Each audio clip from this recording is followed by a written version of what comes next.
В китното село Желен, на 10 километра от град Своге, се намира екоцентър Тринога. Сдружението, което се занимава предимно с екоземеделие, е учредено преди 18 години на френски остров Реунион от ирландецът Иан Уинклес. Преди 3 години е създаден и българският екоцентър от Филип, който изкарва 2 години в обучение и усърден труд във френското екоселище. От тогава насам животът на младия еколог е изцяло обвързан с Тринога и с амбицията да пробуди заложената в хората любов към природата.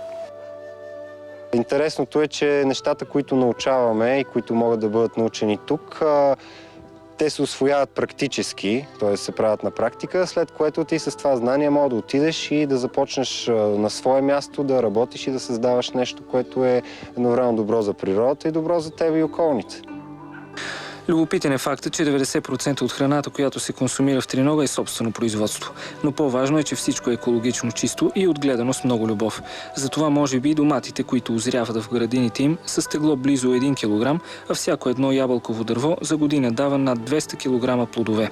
За постигането на такива резултати е нужен упорит труд, който не престава да кипи и през зимните месеци. Сега в момента се грижиш за животните, т.е. става се рано, когато стане вънка видео и се нахранват кокошките, после се дава закуска на козлите, после се проверяват конете, как са, що са, след това се пие чай и се започва по различните задачки, които сме си назначили.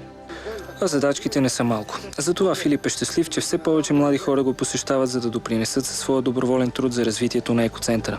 За повечето от доброволците обаче приспособяването към този природосъобразен начин на живот е голямо предизвикателство.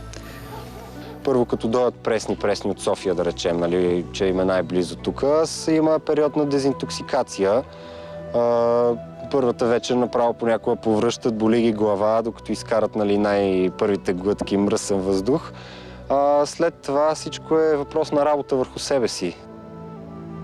Може би е крайно време да разберем, че развитието ни е невъзможно, ако не ценим природата и не живеем в хармония с нея. Колкото по-бързо осъзнаем това, толкова по-бързо ще превърнем света в едно по-добро място за живеене.